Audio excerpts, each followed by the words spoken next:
Nadia B back into the kitchen, my second favorite playground, which might even really be my first, but I still have to earn a living. Yeah. Anyways, so this week I woke up and fall decided to finally show up. It's cold, hence all the different layers I have.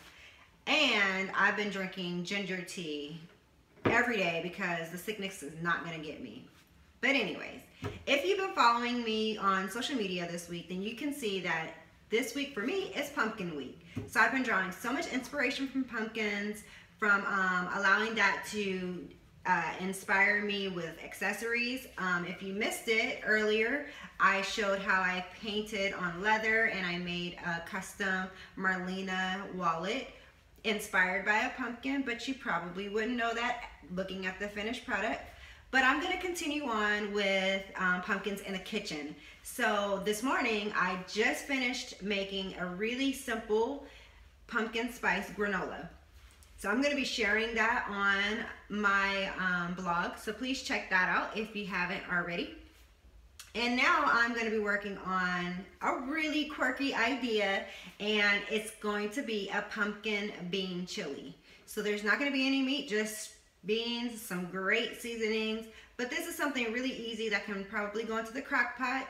I actually like cooking my chili on the stove, so that's what I'm going to be doing. So I can't wait to walk through this recipe with you all together, because this is new for me, and I hope you all like it. Alright guys, so for our chili, this is going to take a little bit of pre-planning. Last night I got a package of red kidney beans and also black beans, and rinse them, sort them, make sure there aren't any rocks in the package, because that happens sometimes. Once you've rinsed them, just place them in a bowl with water and let it sit overnight. That will allow the beans to kind of plump up a little bit, and that reduces the cooking time. So once you've done that, which I did here, you are going to drain this water and then place it into a pot with fresh water. And from there, I'll go ahead and add in some salt to get the cooking process started. Now, if for some reason you were not a good time manager and you forgot to soak your beans last night, you can do what's called a quick soak. And to do that, you start with the same process. Rinse off your beans, sort them, make sure there aren't any rocks. Then go ahead and place it on the stove with water, bring it up to a rapid boil, and let it boil for 2 minutes. After those 2 minutes, remove it from the heat, place the lid on, and let it sit for about an hour. Once that is done, drain that water, put fresh water in, and you can start your cooking process of actually seasoning and cooking your beans so they can cook until they're tender. Here we are with our fresh water and our beans back into a pot. I have the heat turned on to high so I can rapidly bring that up to a boil. And to this pot, I'm going to go ahead and add some salt. Now beans, remember when you buy beans in the can, they're probably already salted, so you don't really need to add that much. But when your beans are dry, just imagine there is absolutely no salt. So you do want to add quite a bit. And I like to add the salt at this time because I feel the flavor gets more fully incorporated into the actual bean instead of after the fact. So here's the other half of my pumpkin. I have been working a lot with pumpkins this week. So I got one pumpkin and had to find multiple uses for that pumpkin. So here is the other half that I'm working with. So what I'm going to do, this is going in our chili. I'm just going to go ahead and cut this so that I can peel it and cube it. Whoop.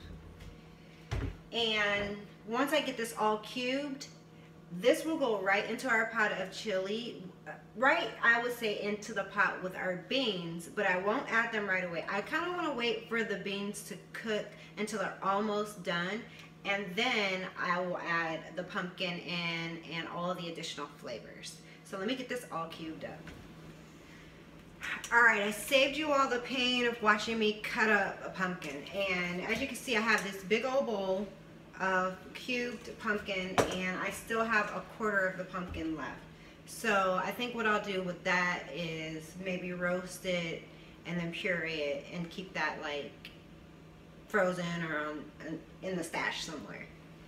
So Here is our pumpkin that, like I said, it will go into the pot once our beans have been cooking for a while, because I realized this isn't going to take as long as the beans to cook, and I don't want them to be overly mushy, even though some bits and pieces will be, and that's okay. Alright, our beans have been cooking for a while and they're just about tender, so what I'm going to do is go ahead and drain the water and place the beans back into the pot with our flavors, and I'm going to add in our pumpkin and our seasonings. Alright, here are our beans drained. Add in pumpkin, uncooked. Alright, I have some tomatoes.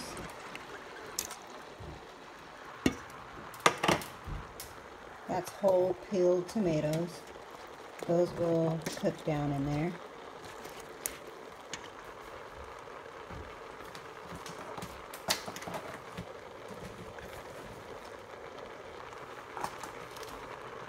I have some chili powder.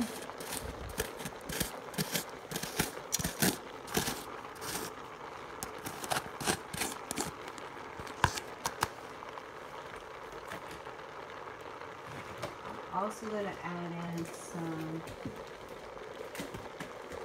granulated onion and granulated garlic.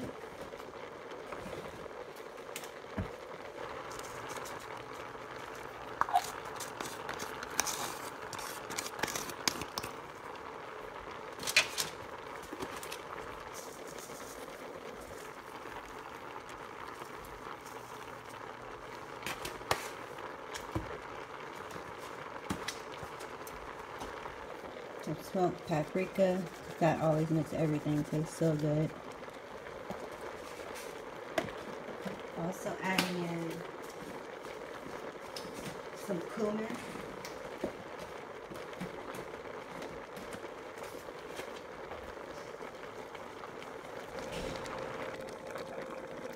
Add some water in here.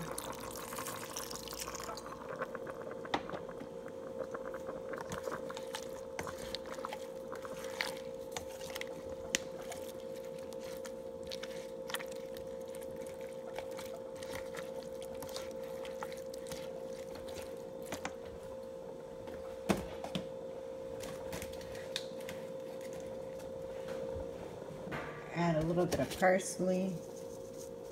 I always feel like green needs to go in.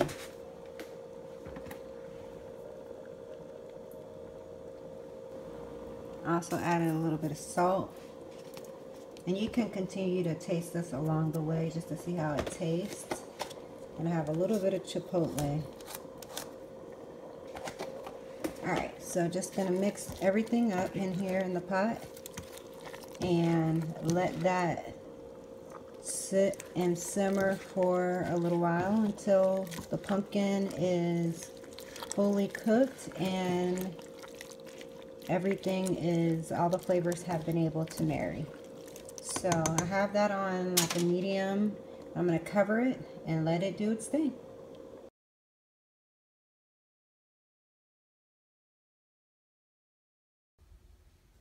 So our chili is just about done, and what I've added in was some tomato paste and a little bit of tomato sauce, and just make sure you are like keeping an eye on your chili pepper. I put in a lot of chili pepper, so it's really spicy, so I had to tame it down with some more tomato sauce and tomato paste. And you almost can't see our pumpkin in there, but it is in there. See? And it's really, really good and flavorful. So next up, let's go ahead and plate everything up and give it a try.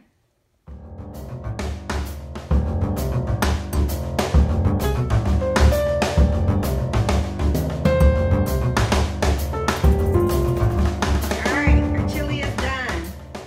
And I have my son here to give us a try.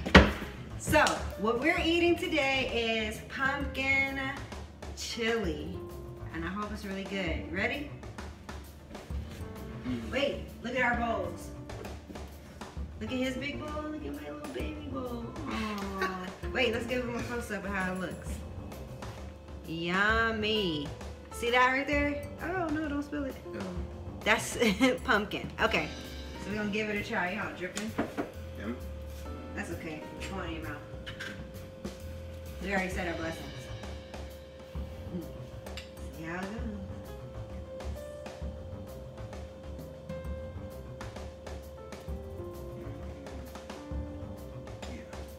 So good on a warm, well actually on a chilly day.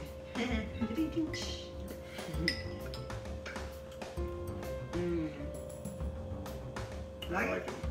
Yeah. Need anything in it? It's perfect. Perfect. If it's cold outside, if you have a pumpkin, I say make this pumpkin chili. It's almost like you can't even really taste that as pumpkin, but you know it's there. And it's like, I don't know, the pumpkin just adds a little something to it. See if I can find a little piece. You got a piece right on top. Oh, here it goes. Here goes the pumpkin. See that? Can you see it?